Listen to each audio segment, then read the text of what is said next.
ibig sabihin, tapos si Ramon Tulfo, talagang inigit niya, kinukonfirm niya na totoo talaga na yung mga binanggit niyang pangalan, mga nasa likod ng destabilization, totoo talaga na may destabilization. Nako po!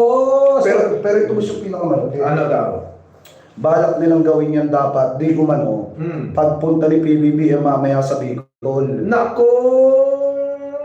Akala ng iba, uurong ang presidente. Pagkatapos ni PBBM magsalita kanina sa press ko, sinabi nila na papunta si PBBM sa Bicol. Nako, tutuloy. Tutuloy. Ay, wala pala. Wala pala nga mga sinabi rin, ano. Puro lang kayo banta. Ito naman si Labi na tinubuhan ng mukha. Mga kababayan ko, si Balat ba? Yung mga naman nun, ano. Mga kababayan ko, yan. Matagal nang sinisigaw nila na malapit na, maraming babalik na eka. Pero wala naman nangyayari. Wala naman nangyayari ko kasi ilang beses na ba nila sinubukan patalsin si PBBM. Yung mga mahisog nila, yung mga mimol mower nila. Walang nangyari. Walang nangyari. Yung mga exhaust fine, tapos nagpabalak pa sila ngayon na magpasabog ng related pa sa mga dating issue. Iayos mo yung ano, dito, gusto mo din eh. Yan, para magkakatabi. Yan.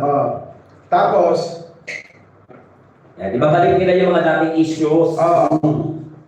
Tungkol po sa mga issue nila kay Pangulong Bongbong Marcos. O paano, hindi pa rin nakakagatin ng tao yan. Kasi bistado na sila. Oo, kaya nga nagkakaroon na, siguro pag magkakahulihan itong si Celes at saka si Kiko, grabe siguro ang tantrum nitong mga stabilizer. Pero alam mo kasi, dahil nga dyan, dahil dito sa mga nangyayari ngayon na nasampahan ng kaso yung mga ibang mga kasama nila. Kaya siguro, sobra-sobra yung pagtatantrums nila. Sobra talaga. Tulad yan, tingnan nyo si Kiko Barsaga, nasampahan ng inciting to sedition. Rebellion. Si Celes din. Rebellion din. O si Chavez Singson, may plunder din. Si Chavez may plunder. Si Bato, huli ng ICC. Nakaw! Grabe. Kaya siguro, nakakahalata na rin sila na mukhang may isa-isa na. Tsaka gusto lang daw nila na sa propaganda, hindi nila kayang palalsin si PBBM. Hindi nila kaya sa propaganda. Hindi na kasi naniniwala yung mga tao. Kahit anong gawin nila kasi kahit i-occupy pa nila yung lahat ng iskinita sa Luneta, Pigang Grandstand, sa Bonifacio, wala. Kasi nga hindi po totoo yung kanilang mga ideolohiya. Ang kanilang balak is pagtakpan yung anomalya ng dating administration. Yung talaga sangkot. Minumulto sila ng mga nakaraan nila. Ibig sabihin, yung sarili nilang multo, kinatatakutan nila. Tama.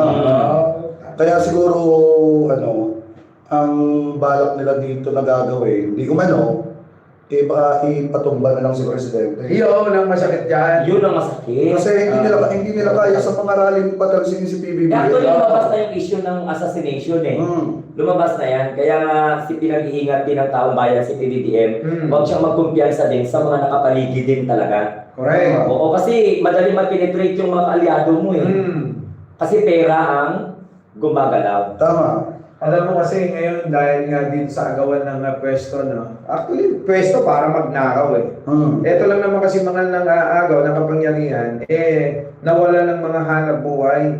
Alam naman natin ang hanap buhay ng mga yan ay politika. Grabe. Kung hindi sila papasok sa politika, wala silang hanap buhay. Hindi magkakapera at hindi makaka-kickback. Tingnan nyo naman, meron bang silang mga negosyo? Pag namamalaki na mga rin na sabihin na sapat-sapat na.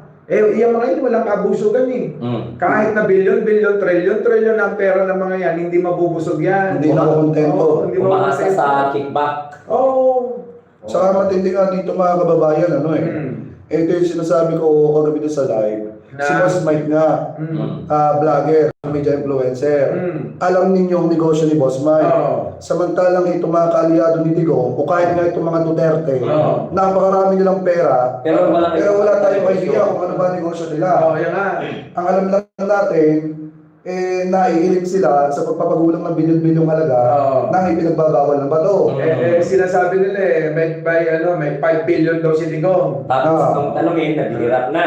Nung tanungin, mahirap daw siya. Hindi dapat naging proud siya sa salary niya. Tama. So ngayon mga kababayan, ang point kasi dito, kahit anong pagbabanta ang ginagawa nila kay Presidente, Kahit- walang sumisingon boss eh. Correct. Wala. Ibig sabihin, kahit doon sa grupo nila, Oo. Mayroon. may nagtatanong Mayroon ito. talaga walang traidor sa kanila kasi siguro na-realize ng tao na yon Na, na hindi na talaga akma yung pinagagawa nila kasi dihado ang taong bayan sa plano nila eh. correct. Oo, dihado ang taong bayan sa plano nila kaya po siguro na konsensya kahit na ngayong mga rally-rally nakakalusot eh. Ito. Nila eh. Speaking of rally, Oo. tayo nagtatanong lang naman. Oo. Ano na bang balita dun sa isasagawang rally dapat ng INC? Oo. Yan po ba ay tuloy pa, di umano? Ito tuloy. Ay, ito tuloy pala. Tuloy. Ah, Ano na nga eh, ni-red alert na nga ang mga polis eh. Oo. Para tingnan mo, magra-rally na sila. Isi-secure pa sila. baka kaya siguro ko sinasabi ni Banat Bay, the end is near. Oo. Na- Sasabay ng mga destabilization, tapos sasabay ng rally ng INC. Sinabi ni Banat Bay na martial law is the end is near dahil ang gagawin nila is talagang martial law. So ibig sabihin, something talaga yung kanilang binabalak, manggulo talaga. Pero alam nyo kasi, no, itong mga ito, handa ng mga pumatay at mga ano yun eh. Tama Oo, ba? Handa ng pumatay pero hindi handang mamatay eh. correct. Actually, ginawa na nila yung September 21 eh. Kasi kawawa lang yung mga nadadamay dun eh, mga minor de edad eh, yun ang gagamitin na. Dahil may financier. Tingnan mo naman yung mga itsura. Putik na yan, parang walang panghihinayangan. Di ba? Kaya nga, boss. Kaya, Hindi ka magtatakip ng mukha mo kung para sa bayan ang gagawin mo. eh. Tama. Dapat magiging proud ka, dapat nationalistic ka, proud ka, hindi mo itatago ang mukha mo. ay mag-like nga muna kayo. Ayaw nyo Kaya muna nga eh. eh. Nag-i-enjoy lang kayo eh. Like mo na mga kababayan. Ano sabi dyan, Tarillanes? Sa loob din nila, naglalabas ng plano nila. Ayun na nga, mga bobo kasi eh. Yeah. Shout out naman dyan. Pero ito yung mga balak nila, hindi lang kasi isa o dalawa o tatlo na plano ng mga martial law, destabilization. Oo nga. Di ba kayo napapagod? Kaya nga. Sa bagay. Paulit-ulit na lang. Sa bagay, wala mang unlimited mo ng budget. Eh, syempre naman eh. Pag malaki yung gano'n. Oo. Garaw Kasi na di ba, garaw. every rally, may pera. Tama. Pinaghandaan na nila yan. Itong mga supporter naman, mga loko-loko, uto-uto, alam na nga nila na ginagamit sila, pag-uwi nila, pagod lang ang kanilang nakukuha. Paano hindi ibayad naman?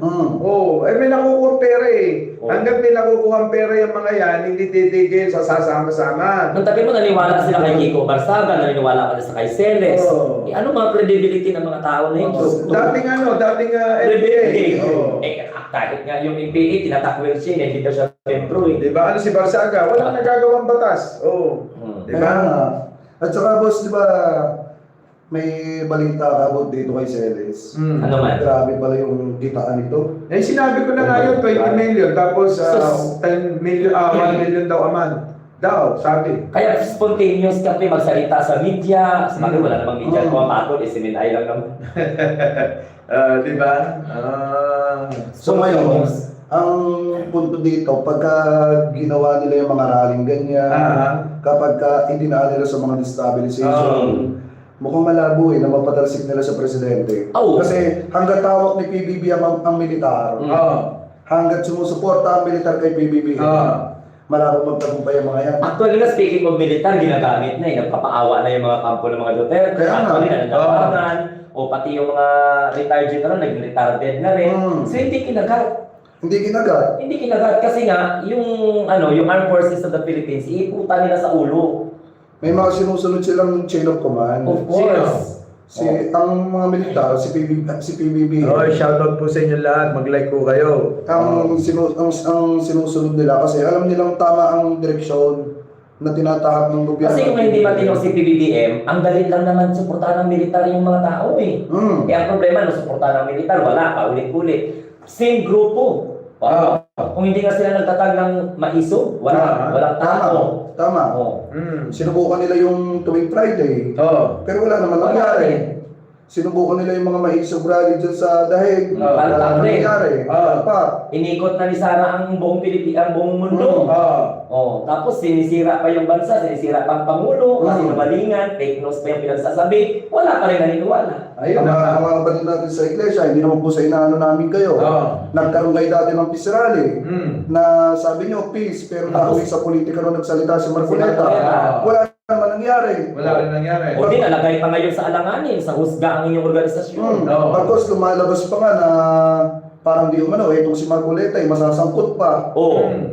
Kasi nga, di Sinungaling. Sinungaling. Yung kanyang ay yung kanyang sose. Maniwala ba kayo, 18 million lang yung Si pera niya? Marcoleta nangangalib yun na masiba. O yun, kasi sa issue, Tama. 52 million lang dineclare. Correct. Samantalang 112 million ang gasto ng kampanya. Tapos hindi i-disclose sa source kung ano yung mga pinagagalingan ng source ng kanilang pondo. Tsaka mga babae na ito yung palpak na source ng Marcoleta, yung state witness niya, na palpak, yun ang isa rin sa possible na magiging dahilan kung bakit etong si Marcoleta posibleng masibak sa pwesto. Ito din, pal din itong si Manang Oo, ngayon nagsalita na naman, tinakot na naman daw, para mag-recant ang mga witnesses. Ay, nako, Santissima. Kayo lang mga Duterte Die Hard supporters, makinig kayo kasi sa amin. Wala naman kami ibang hangad para ipaalam lang sa inyo. Actually nga, we risk our lives kasi demonyo yung kalaban ng Pangulong Bongbong Marcos. Tama. Kaya nilang pumatay ng tao, kaya nilang manggulo, kaya nilang mag-destabilize. Pero hindi nila kaya magsakripisyo. Exactly. Kapag magkainitan na, wala. Kanya-kanya lang iwas yan. Tsaka kanina nagsalita si Presidente. Biruin nyo, ang sinasabi ni Presidente, bago magpasko, walang Pasko yung mga sangkot sa anomalya ng flood control. Actually possible yan. Alam mo kung bakit? Nakahanda na eh. Kaya nga, Actually nga, sabi nga ni Department of Interior and Local Government, Rimulya, okay, kapatid ni Secretary Boy, o ngayon ombudsman na, handa silang damputin ang mag-destabilize. tama. Pero tingnan ninyo walang mga leader na kinikilala ninyo ang nagsasalita sa stage kapag nagkaroon ng rally. Kayo ang ibabalandra dyan. Kayo ang makakasuhan ng rebellion, ng sedition, samantalang ang mga leader na pinapaniwalaan ninyo, wala. Tama. Kaya nga sabi ni Rimulya, the ILG Secretary, Ano sabi? handa na silang magdampot ng stabilizers. Talaga ba? Oo. Ngayon, si Kiko at saka si Celes, Dapat yung sample patrol lang. nila. Dapat sample lang si Kiko tsaka si Celes. Yun talaga kasi nag-file ng kaso eh. Damputin. Oo. Ayun na nga si Kiko at saka si Celes, dali na. May kaso na eh. May kaso na talaga. Oo, wala palang piyansa. O di, yan na nga. Kaya sila nagkagahol. Sabi dito, damputin si DDS na Saldico. Ito may paliwanag din si Presidente. Siguro nagtataka yung marami kung bakit ang tagal-tagal na daw, hindi daw may pakansila yung passport ni Saldico. Ngayon, ang sabi ni Presidente diyan kanina, Ano? kaya hindi pa nakakansila yung passport ni Saldico kasi wala pa daw na ipapain na kaso. Boss. Yun na nga, di ba sinabi nga natin? Ibig sabihin, Oo. hindi pa nagpapail ang ombudsman ng kaso lamang kaya.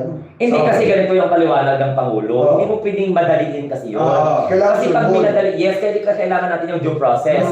Alam natin kasi sabi, di ba, ang batas gumugulong, di ba? Managot ang dapat managot, makulong dapat makulong, magbayad ang dapat magbayad. Pero, hindi po basta-basta isampak mo sa kaso pag kulang ka ng ebidensya. Hindi Ito nga pwede yun eh. mag-pick up pala ng pangalan dyan pagkatapos damputin mo. Hindi kasi pwede ganito yun. Hindi naman yan katulad ni Digong. Oo. Na dahil ikaw ay kalaban, sasampang ka na lang, bahala na. Tapos paprasuhin na lang. Oo. Tingnan nyo ginawa kay Dilima. Tingnan mo Ano yun. nangyari? Na-acquit. Yun. Ang Pangulo Oo. gusto no sure ball. So ngayon, pag dinampot mo yan, Ang gusto ng Pangulo, yung bang sigurado na hindi ka makakatakas sa kasalanan yes. mo. Kailangan talaga pag mag-file ng kaso, conviction talaga ang target. Kasi pag kulang-kulang yung ebidensya mo, abay, mauuwi lang yun sa dismissal. Correct. Hindi mo naman pwedeng filean kaagad ng same case yun. Diba? Gaya nga ng sabi ni Presidente, yung mga yan, yung mga nasasangkot na yan, mapipera yan. Oo. Kaya niyang gawin ang lahat. Kung ka ng mga abogado, i-delay ang Hindi, proceeding. ang problema kasi, hindi manghihinayang sa pera yan. Gawa na yung pera, galing din sa gobyerno, galing sa taong bayan. Oo, tama. Kaya ano pang hinayangan ng mga yan? Kahit gumastos ng bilyon yan, mapawalang sala, panalo pa rin. Kasi marami nang ninakaw eh. Kasi, biruin niyo, boss kung yung pera yung ninakaw nila ng ganong kadali sa kaban ng bayan, hindi na lang panghihinayangan ubusin yan, may ligtas lang yung sarili nila. Correct. At saka, yan yung ayaw mangyari ni Presidente. At saka totoo talaga yan kasi si Digong na nga nagsabi, talamak ang korupsyon, talamak ang mga flood control, wala siya Sa panahon niya, di ba? Ayun nga, nagagalit nga yung mga taga Cebu kay Pambalik 4 kasi nagbaliktad na daw. Ayun, imagine mo, 26 billion. Panahon pa pala ni Rodrigo Duterte yun. May namin ngayon. Kahit kaya siya dito. Oo. Ang problema kasi sa mga DDS, lahat na lang, binibintang lahat kay Pangulo. Dahil lang sa taga-suporta sila ni Duterte. Kasi ganito yan, lahat ng mga galit sila sa lahat ng mga magnanakaw na hindi DDS. Pero kapag ka DDS na kahit magnanakaw, wala. Okay wala lang sa kanila. sabi. Oo. Lalo-lalo na kay Sara. 125 million na confidential funds. Kaya man na-impeach si Sara eh. Alam mo naman ang mga, tingin nyo sa mga congressman, gago na magpa-file sila ng impeachment. Mag-like na muna kayo. Na walang basihan. Mag-like, share. Gano'n. Like mo na mga kababayan, bago natin na sabihin ang purpose kung bakit kami na-anti dito sa Iceland.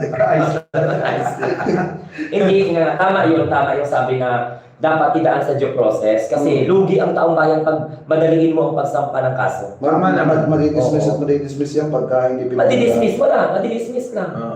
Eh, ang gusto nga ni PBBM kanina, ang sabi nga ni Presidente, kailangan sure yung kaso para masawa tayong mga walang hiyang yan. Kaya tulungan nyo ang gobyerno. Kung mayroon kayong ebidensya, lumapit kayo sa ICI. Eh, dati si PBBM, pag nagsasalita, medyo may pa eh. Ngayon, ang tawag doon sa mga sangkot, mga walang hiya. wala. Tapos ito pa daw, sinuusap ni Presidente. Eh, di ba, isang buwan na lang, Christmas na. Yung mga sangkot sa, sorpresa sa inyo to ni Presidente.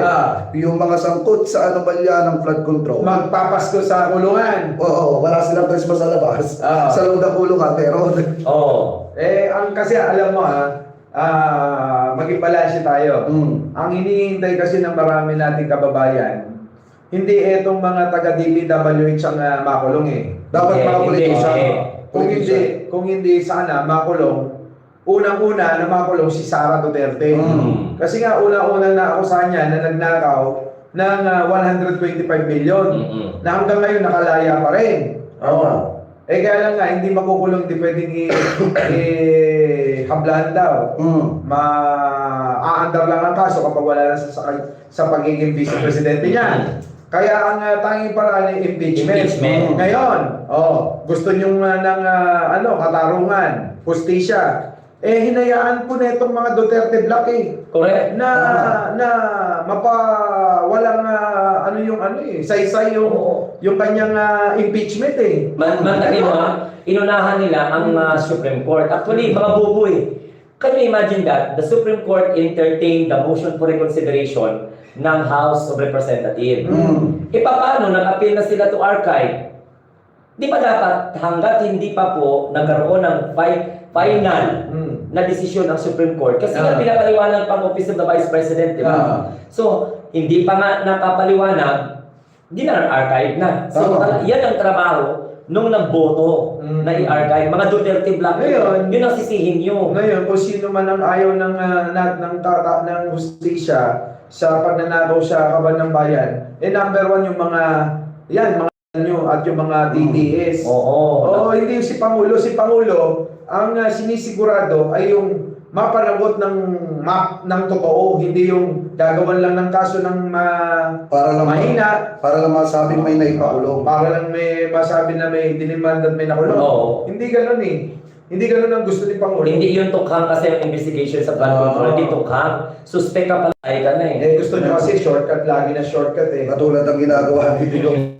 Kaya puro sable Oo nga. Matakin mo, sabihin na, okay, sige, provoke mo, manlaban, self-defense. Wala, kademonyuhan talaga. So yun mga kababayan, para sa akin kasi, yung ginagawa ni Presidente ngayon, talagang ito, sure bulan to, boss. Sure bulan to.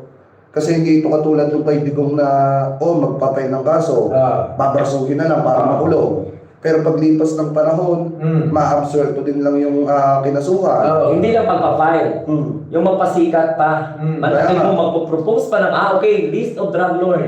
Sabi nga, nakalabas na lang siya ng phase 2. Wala siya napakulong ng mga general na nilista niya doon na parang...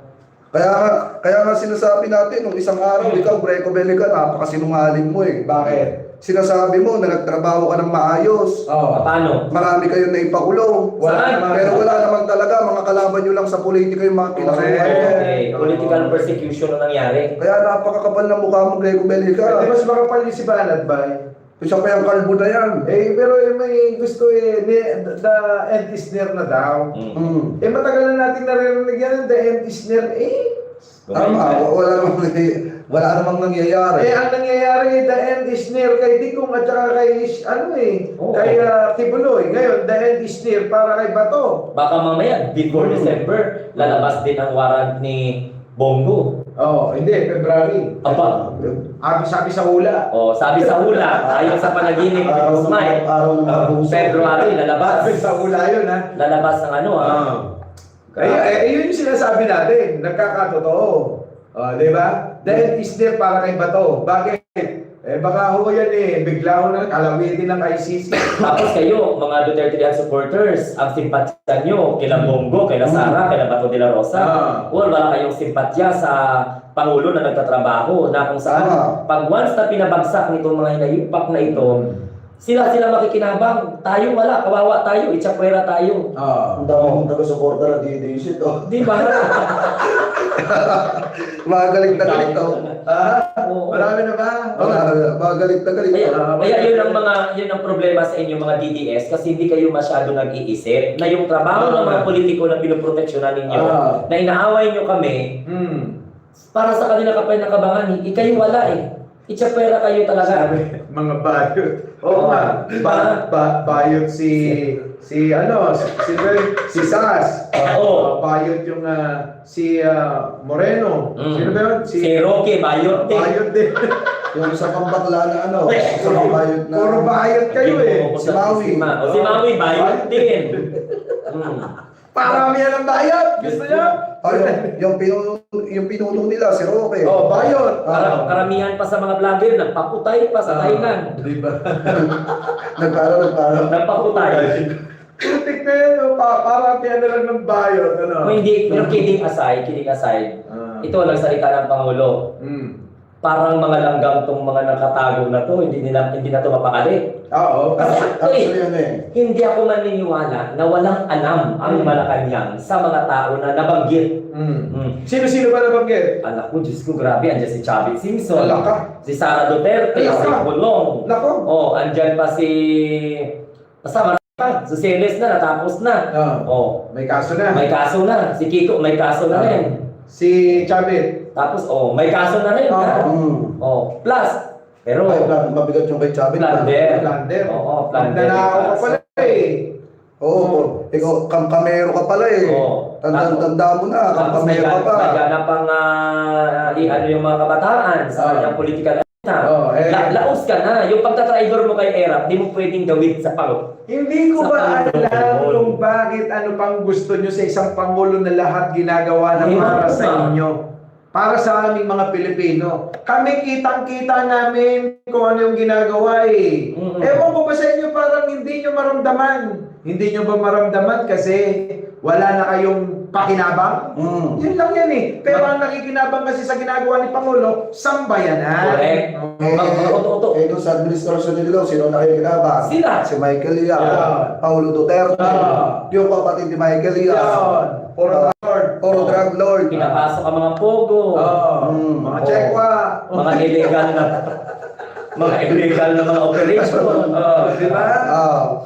Kaya nga sa totoo lang, talagang hindi natin masisisi yung mga kababayan nating Chinese kung bakit sinasabi nila na na pag tinanong mo kung kilala si Duterte.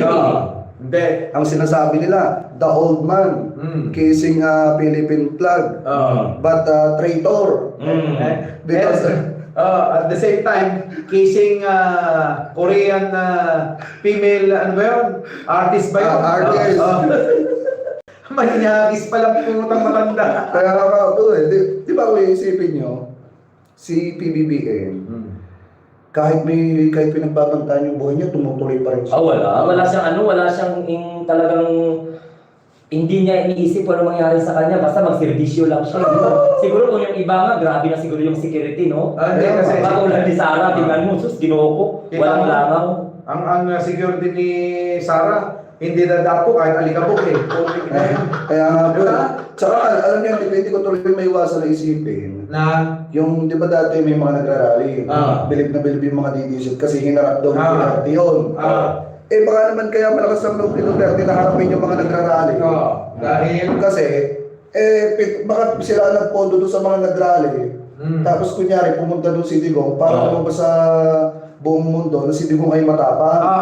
Pero kidding aside, takot pala. Ito pala katawa sa mga DDS naman nagrarally. Ilang beses na kayo nagrarally, walang Duterte umakyat sa entablado.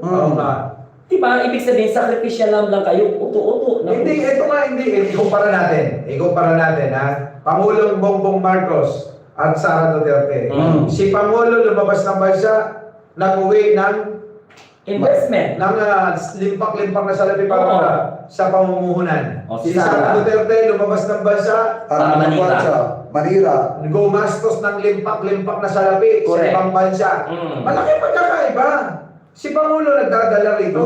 Si Sara, naghahakot yung mga pera dito, hinahakot sa ibang bansa. Sino kumikita? Kita ng ibang bansa. Diba? Pero grabe boss yung isipin nyo. Ang lakas ng loob ni Sara mag-travel, tapos ayaw niyang pini-question siya ng taong bayan. Kaya gaga eh. Pero allowance daw nito sa kanya. Ito pa. May security yan eh. Ito pa, hindi pa ako tapos eh. Si Pangulong Bongbong Marcos, laging handa sa pagtulong sa mga biktima ng kalamidad tulad ng Bagyo Lindol, pagbaha. Si Sara, nasa Quezon, anong ginagawa? Nag-resort. Nag-i-enjoy, meron pang pa-party habang ang mga Pilipino nahihirapan. Ano ba gusto nyo? Dinalit ng resort yung post nila. Paano taong bayan observant. Diba? Pinadilit ni Sara yung post ng resort na nag-post na nandoon siya. Tama? Kasagsagan po ng baha yun sa Cebu. Diba?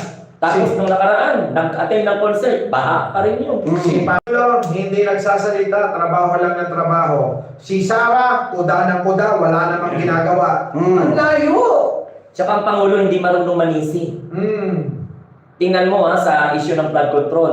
Sarili niyang administration, pinaimbestigahan niya. Wala pang nakagawa niyan na Pangulo. Galit lang kayo kasi nag-imbestiga sa Marcos administration, ang ugat pala talaga ng corruption sa Duterte administration. Kasi ito yun Kaya siguro nagtutulong-tulong na yung mga yun na magpondo ng isang malaking destabilization. Dahil sasabit sila boss yun Oo, distrado. Sabit sila dyan. Sabit lahat yan. Tingnan nyo naman anong kredibilidad ni Chavit. Paki-explain naman. Oo nga. Anong kredibilidad ng kalbo na malaki tiyan? Paki-explain naman. Ano ang kredibilidad ng congressman na namatay na yata yung tatay? Na binastos din niya. Para kay BBM, no? Anong kredibilidad ni Sara Duterte? Paki-explain. At saka alam ng pagkakain mo boss sila, nagdadagdag sila ng mga taong babanat kay BBM. Tayo, kung ano pa rin yung dati, 2022, tayo pa rin. Hindi natin kailangan bumayad ng ganito, bayaran si ganyan, para lang banatan yung mga Duterte na yan. Kasi kung tutuusin hindi naman kami yung sumisira sa mga Duterte. Sila ang sumira sa sarili. Kasi kung hindi sila kurap, kung hindi bobo si Sara, hindi naman siya babatikusin ng taong bayan. Correct. At kung hindi siya magnanakaw naku, ewan ko. Thank you naman dyan. JP, thank you sa pakape kay Boss Mike. Kulang. JP, hello. Tatlo kami. Sabi ni Barat Bay, dapat daw po pink. Dapat daw ano? Dapat daw kulay pink o red. sabi ni Barat Bay. Pula daw. Ay, heart mo naman. Ay, shoutout Hindi na nila alam tatlo kasi sabi niya, sabay-sabay pala kayo nagalan. Dapat yung may tatlo kayong ulo. May tatlo kayong cellphone, hindi kayo 5. Ito lang yung may papayo namin doon sa mga nagsasagawa ng destabilization. Mahiya naman kayo. Mahiya naman kayo at huwag niyong hintayin na mapuno si Presidente. At huwag niyo lang idamay ang taong bayan.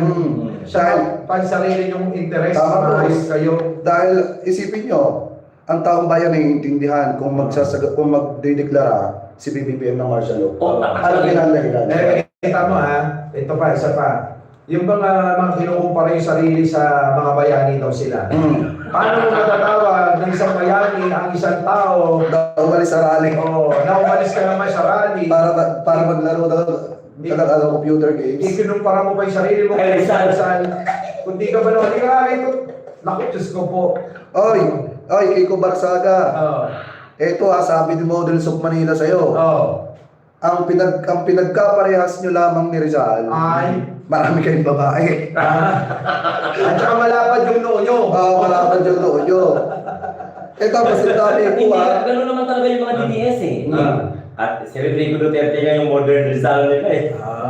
Ngayon si Kiko Barsaga. Ano kaya regalo ng mga diskaya dun sa mga congressman na makukulong? Siyempre, mag-Christmas party sila sa lahat ng lugar eh. Pero hindi, sino ba naman hindi lalaki ang pondo? Hindi nakaw ng mga diskay. Itong mga nasasangkot. Etong ninakaw ng mga Duterte. Etong mga nakinabang na iba. At eto pang mga pwersa ng mga nakinabang ng panahon ni Digong. Di ba? Na mga nawalan ngayon. Nawala sila eh. Tama po. Kasi wala na pumapasok nakita sa kanila. Wala na. Talagang hinarang ni Presidente lahat. Lalo na ngayon, sinabi ni maraming binago si Presidente sa pagbibigay ng proyekto ng gobyerno sa mga kontraktor.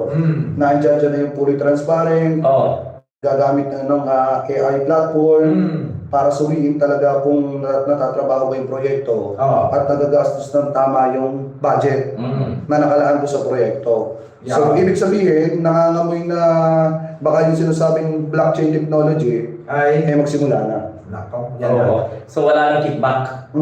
Dapat na. Tapos na. Yan na. Ay, boss, Masalamatan mo na. Salamat kay Alish, kay Sir Ben. Kay Zelpa Glory. Nako, shout out po. Hello, Zelpa Glory. Hello. Thank you very much. Ay, eto mga kababayan. Ayan na. Dinagdagan. Kay JP. Hello, JP. Ay, thank you very much po, Sir JP Sa lahat po ng pagkulay kay Boss Mike Cervera mabuhay ang mga supporter ni Boss Mike. Meron sa Sarkoy yun, boss. Sa amin wala eh.